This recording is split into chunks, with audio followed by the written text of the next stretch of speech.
mid ka mid ah ereyada ugu quruxda badan ee uu jecel yahay bini'aadamku inuu maqlo noloshiisa waa ereyga guusha. qeexitaanka maadiga ah ee adduunyo ee guushu waa hanashada shay waqti badani kaaga baxay oo aad rabtay inaad maalin uun ka gaadho. shaygaas oo mirihiisu ay noqon karaan kuwa caafimaad, kuwa maal, kuwa aqooneed iyo kuwa kaleba. bal ka waran haddii aad wax baratid, jaamacad dhamaysid, digrii fara badan qaadatid, shaqaale noqotid, kumanaan kun oo dollar ku shaqaysid, hanti samaysatid, ganacsi adiga kuu gaara abuurtid, maal fara badan aad samaysatid, dakhligaaga uu aad u bato, guryo badan aad dhisatid, xaasas aad guursatid, kadibna awlaad badan ay kuu dhalaan, kadibna aad noqotid nin ballaaran oo hanti iyo dad iyo dunyaba buuxa. ma noqonaysaa guur rasmi ah oo kuu damaanad qaadaysa in noloshaada inta ka dhiman aad raaxo, caafimaad, nolol waarta aad ku noolaanaysid? haddaba jawaabtu waa maya.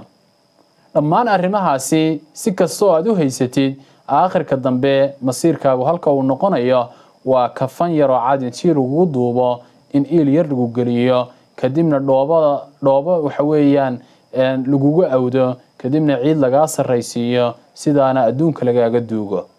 haddaba guusha rasmiga ah rabbiga kownkan abuuray ayaa inoo sheegay.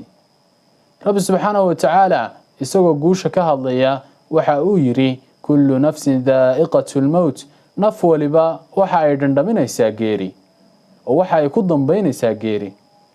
wainamaa tuwafawna ujuurakum yowma alqiyaama, maalinta qiyaamana camalkii aad soo shaqaysateen ayaan idiin oofinaynaa. waatan halka aan u socdo. rabbi subxaanahu watacaala waxa uu yidhi faman zuxzixa can innaari, qofkii naar laga dhufto naar laga badbaado, wa udkhila aljannata, jannana la geliyo, faqad faaz, kaasun baa liibaanay. liibaanta rasmiga ah iyo guusha rasmiga ah kaasun baa gaaray.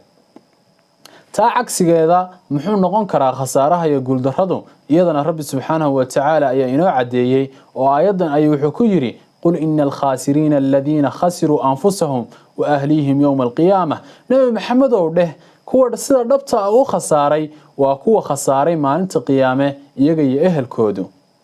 noloshan adduunyo waxba ha isku mashquulinin. haddii aad ka heshid luqmadda aad cunaysid, biilka ciyaalkaaga iyo waalidkaagu ay kuu cunayaan, meel aad seexatid iyo maryo aad xiratid, muhiimaddu waxa weeye inaad aakhiro u shaqaysatid.